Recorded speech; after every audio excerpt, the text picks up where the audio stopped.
We're live. Okay, good morning, everyone. Welcome to the Town of Vesuvius special open meeting, April the 22nd, 2022 at 10 a.m. in council chambers. First of all, we will need the approval of today's agenda. Councillor King, Councillor Harvey, all in favor. Thank you. And we will now go on to bylaws. And the first is the administrative fees and charges amendment bylaw. And that would be Fire Chief. Chief Courtmeyer, would you like to fill us in on this, please? Yes, Mayor, through you to rest of council, we started to look at our fire department and life safety bylaw, the 1333. It references our fees and charges as applicable to the bylaw number 1331.02. What we needed to do is we needed to add our Schedule B to reference those fees and charges. Along with those fees and charges, there was a number of things that needed to be cleaned up in that bylaw, which were being dealt with other departments, but the Coles Notes version of that is Schedule B was removed. The unsightly lot cleanup has been removed from the administrative fees and charges bylaw. Removal of the reference to the HST because that is no longer in existence. And GST was to be applicable to all fees and charges included in that schedule. The Freedom of Information and Privacy Protection Act was amended in 2021 and allows for the municipality to charge a $10 application fee for any FOIA requests. And a new Schedule B has been attached for the administrative fees and charges pertaining to the fire department. Could I just ask, the unsightly lot cleanup do we still offer that, but just not through the fire department? Oh, no, so that was through operational services and they no longer offer that service. So instead, we actually contract it to businesses. Oh. And so the operational service department is not cleaning up the unsightly lot. So we removed it. Thank you. Because it's not. Okay. Anybody else have any questions, concerns? These are the same fees as previous? For Schedule B for the fire department, Yeah. there were none. There were none. So our bylaw 1333 referenced the fees and charges, and reviewing both the bylaw 1333 and 1331, any of the things that you see on Schedule B's list was not anywhere on the books. So they're new. So they're very new. Yeah. So what's the situation where we would charge somebody $500 hourly for an engine? That would be as if another municipality wanted an engine for standby with a crew that we do not have a mutual aid agreement with. Okay. I was just seeing all these things and trying to imagine scenarios. So that's one.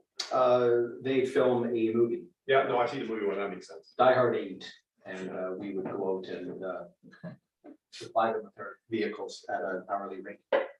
And can I ask, the Schedule B, which hasn't been on there before, did you look at other fire departments to come up with this list, or? Very comprehensively. So we looked at the same like in kind. Some are not as in depth. The one piece that we really needed was for our fire prevention inspection program, because if there are deficiencies where we have to go back to a business numerous times, there was no fee as applied. Okay. And if we do get requests for outside of that protection area, let's say the properties on Spirit Ridge, we had no authority to actually conduct any inspections and use that as a rate that we could claim some of that money back if they were using one of our prevention officers. So having this allows that to happen legally? it fills a lot of gaps in, so that even with unpermitted burning, the way that it was before, our bylaw referenced the fee set out in the schedule, which didn't exist. So we actually had no ability to charge that back.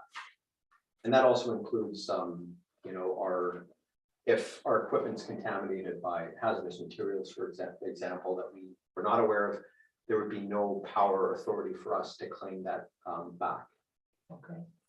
from being exposed to that. Go ahead, Jim. Yeah, thank you, Member. In your non-standard events, you reference Schedule C. What's in Schedule C?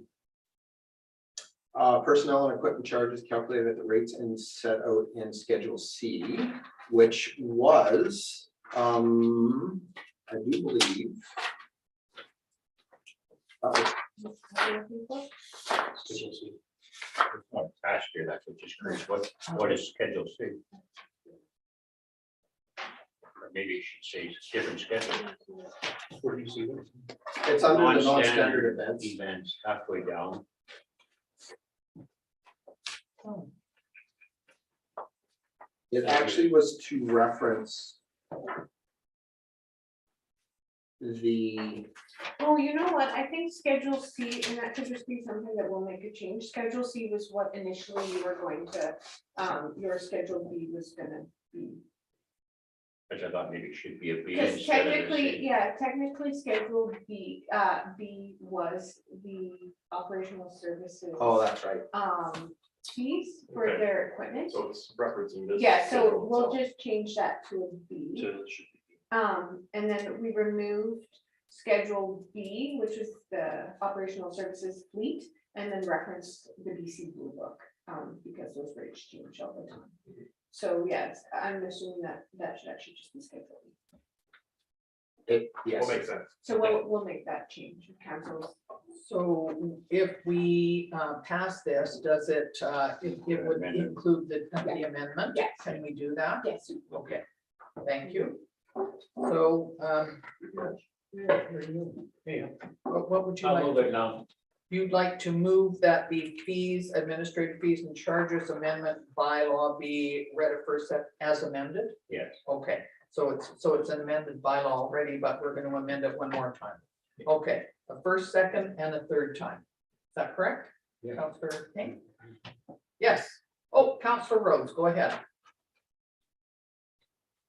No, are you seconding it? He's Turn your muted. volume on. Sorry, yes, I'm seconding it.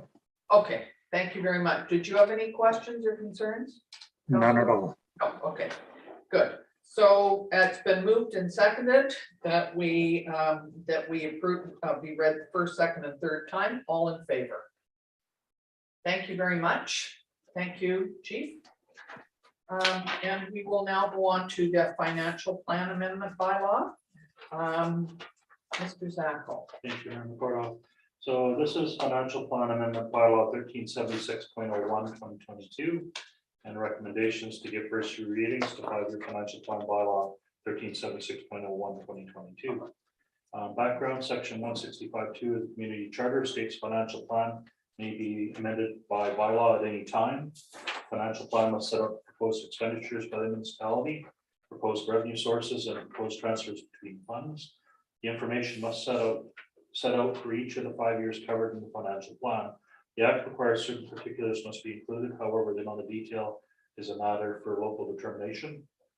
Financial plan must not plan for a deficit. The total proposed revenue sources plus transfers from other funds must not exceed the total proposed expenditures and transfers to other funds. 5-year financial plan bylaw 1376.01/2022 is being brought forward for council's consideration. The purpose of this amending financial plan is to update the town's budget to reflect changes that have happened since bylaw 1376 was adopted February 22nd. Attached is the income and expenditure statement that reflects the highlighted changes made in the financial plan bylaw for 2022. Under policing, which is the 2GL revenues and expenditure accounts, these accounts have been adjusted to reflect the increase in a 2022-2023 policing costs of $58,057, and this was due to the revised pay rates for the RCMP members under their new collective agreement that they just ratified. Under the fire department, so this is our fire protection rates. This is the collection from rural fire protection district. This is collection from OIB. These accounts were all adjusted to reflect the changes to the assessments based on the revised assessment rules. So that ratio just changed ever so slightly. Under the RDOS, we received the RDOS requisitions. So these revenue and expenditure accounts that were adjusted to reflect the 2022 tax requisition from the LUS. Likewise with the BCAA and MFA, council also adjusted to reflect the 2022 requisition received from them. Under the water capital projects, operational services is requesting a capital funds transfer from the groundwater treatment phase 1 to the new account water service rehabilitation to replace 5 water services in the area of Quail Place and 62nd Avenue. This capital request is a result of water service failure that was brought forward from a water main servicing 5 properties from the rear. The water main is situated between 2 properties and is adjacent to an in-ground pool, posing a significant risk should the water main fail. There is now a need to resurface these properties from the front water main in order to remove the backyard service issue, as well as the potential risk of an aging water main next to the in-ground pool. The operational services department is therefore requesting that 75,000 be transferred from the groundwater treatment phase 1 project to allow for these repairs to proceed. In addition to those changes made in 2022, I also amended the 5-year water capital budget. And this was for the decisions that council made with respect to the metering, pardon me, and the grant application for the groundwater treatment facility. So in there, I've got the universal water metering, and originally the project was budgeted to be 100% borrowing to pay for that. And with the changes that we made within the 5-year capital plan, what's now being proposed in 2023, 2024 for universal water metering is 2.7 million of that would be utilized from reserves, and 2 million would be required to be borrowing to complete the universal water metering project. So those are all of the changes that have been made to the 5-year capital as well. So next, under public consultation requirements, section 166 of the community charter requires council to undertake the process of public consultation regarding the proposed financial plan before it's adopted. The act does not specify the format of public consultation process, and it may be varied at council's discretion to suit the local community. The financial information is available on the town's website. An opportunity for the public to provide input is recommended to be given prior to council adopting the financial plan. So implications community, significant amount of capital or plan for 2022 that will enhance the community improvements infrastructure in the town and rural service areas. Under budget, updates to the budget are to include the changes referenced above, significant dates, public input in the financial plan after first 3 readings and prior to council consideration for adoption. And the bylaw needs to be adopted before May 12, 2022. And under sustainability, working to ensure maintaining levels of service for the community and financial sustainability for the town. And at this point in time, I'll pass it back to council. Okay, thank you. I just had one question about the water capital projects. It seems that there is a concern with, not just because it's beside a pool, but an aging water main. Is this something that we're going to have to deal with in other places as well? And how do we deal with that? So this one come to their attention that these 5 properties were being serviced from the back alley or back of the property. With our water twinning that's taking place, it's given us the opportunity to right these situations or improve these situations.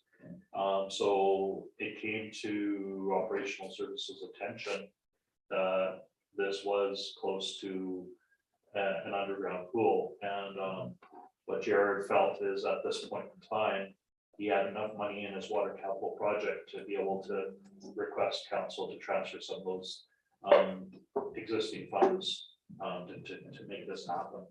So it's improving that portion of the system. There may be other ones that are out there that as they're moving forward and doing the projects that may come to light.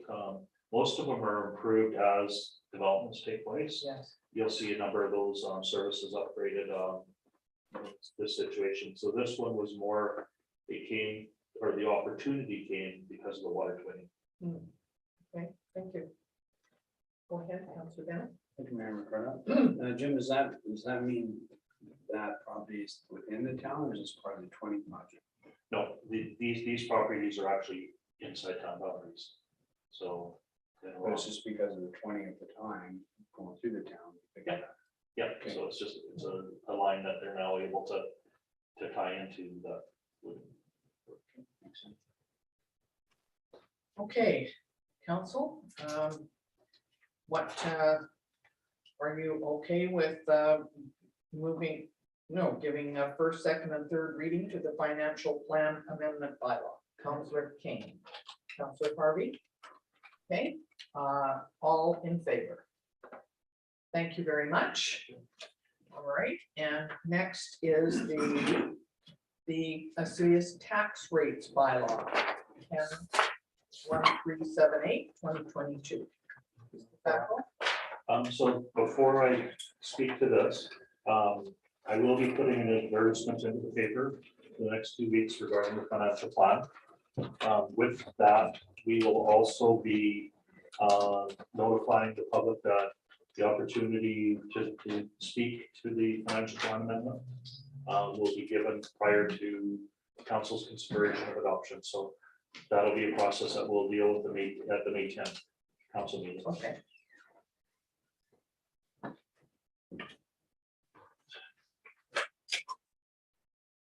So this one is Osceola tax rates bylaw 1378/2022, and the recommendations for council to give first read readings to Osceola tax rates bylaw 1378/2022.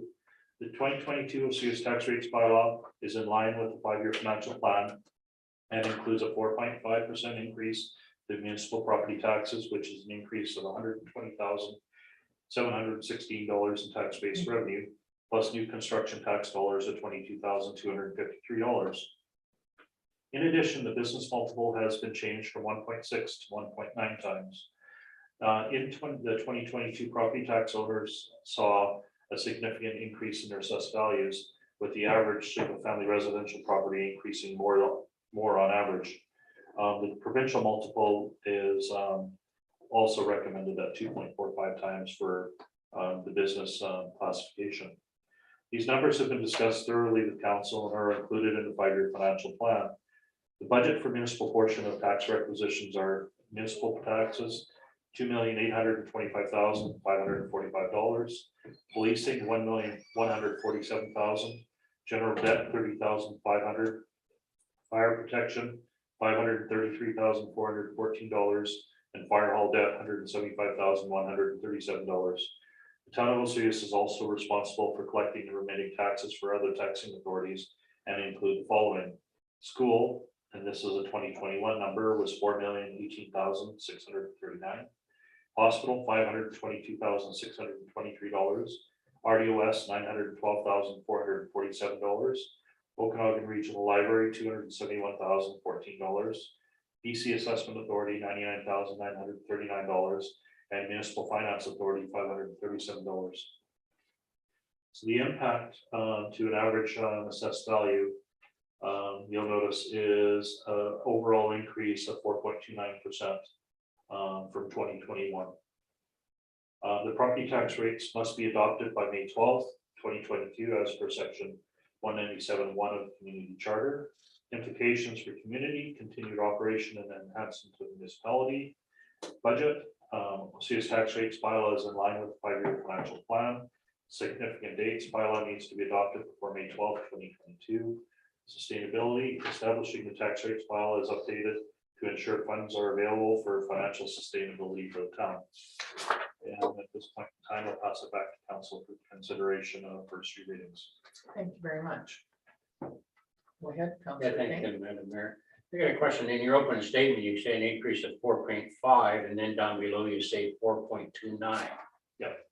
So the increase to municipal taxes is based on the total taxes for the total municipal taxes that we're collecting. We increased that by 4.5%. Now, when I'm looking at an average single family dwelling, there's always going to be a skew. We've got the user fees in here, we've got the collections from other taxing authorities.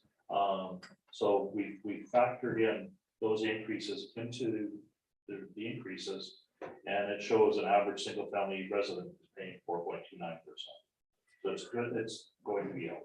Okay. And just explain one other thing. When you see your mill rate on your charts and you subtract the difference and you say the first line, you say $45, is this kind of actually a decrease? Because the number is lower in 22. No, because the mill rate, yes, the mill rate for 2022 has gone down significantly from 2021. But what's happened is most of the property owners in the town of Suez, their assessment has gone up substantially.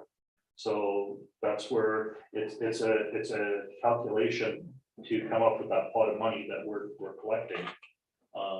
If we would have maintained that mill rate at the same amount, our taxes would have went up exponentially, and our taxpayers would be hit unfairly. And that's why we're seeing a mill rate come down.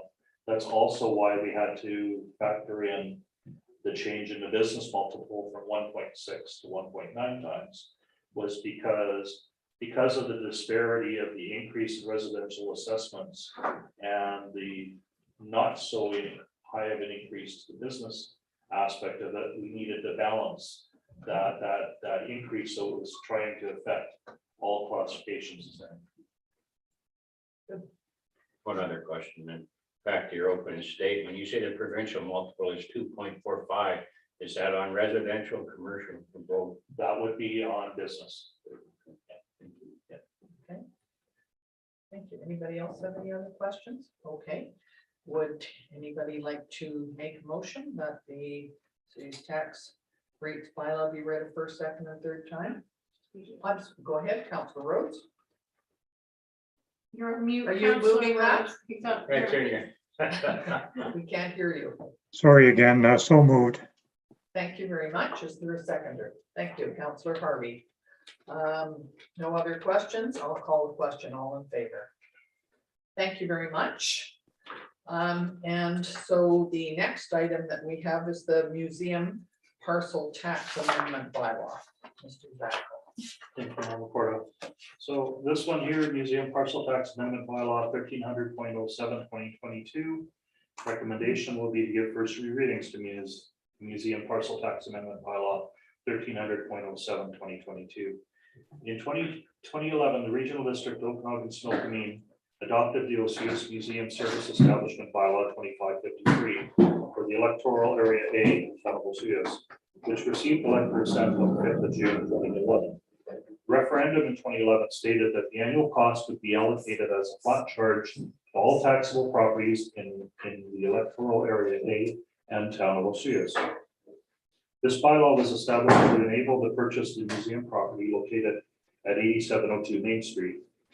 Parcel tax bylaw was created in 2013 in order for the town of Osiris to collect a portion owing to the RDOS for the service. The RDOS requisitions the town annually and establishes the parcel tax rate to be charged. The town needs to annually update the parcel tax bylaw to ensure the rate is consistent with the rate being charged to area A residents. The 2022 rate established for Osiris is $15.50. The requisition for this our museum parcel tax for both the town of Osiris and area A is as follows. So the requisition for Osiris was $61,673. This was for 3,979 parcels. Electoral area A has a requisition of $19,994, and they have 1,290 parcels. Now they are paying a parcel tax rate of $16.31, which is basically at 5.25% over and above what the Osiris rate is, because they have to be, or they're charged a collection fee from the province. So the options before council to give first three readings to museum parcel tax amendment bylaw 1300.07/2022. Option 2 to maintain the existing museum parcel tax amendment bylaw 1300.06/2021. Implications for community. The electors of electoral area A and town of Osiris approve the borrowing of funds for the future location of the museum. Under budget, sets the parcel tax rate, the rate established by the RDOS the museum parcel tax requisition. Significant dates, bylaw needs to be adopted no later than May 15, 2022. Sustainability, bylaw allows for the collection of funds required to pay for the town's portion of the annual debt payments of the museum property. So at this point in time, we'll let it pass to council. Thank you. Can I ask, did we start paying this in 2013? That's right. Okay, and it goes for 20 years, am I correct? Okay, so we've got another 10 years on this. Okay, thank you very much. Any other questions on this? Would someone like to move that the museum parcel tax amendment bylaw be read a first, second, and third time? Councillor King, Councillor Bennett, all in favor? Thank you very much. And I don't think there's any new business. No, you may just wanna mention that we won't be having. Oh, absolutely. So 3 members of council are attending SILGA, Southern Interior Local Government Association, meetings next week for 4 days in Salmon Arm. So we will not be holding our April the 26th meetings, Cal meeting and regular meeting. This was, this meeting today was instead of things that had to be brought up at the May 26th meeting, and we just held this meeting instead. So the next official meeting, if there's not a special one called, will be on May the 10th. Okay, thank you. So could we please have asked somebody to terminate the meeting? Sure. Thank you. Councillor Harvey seconding that. All in favor? Thank you very much.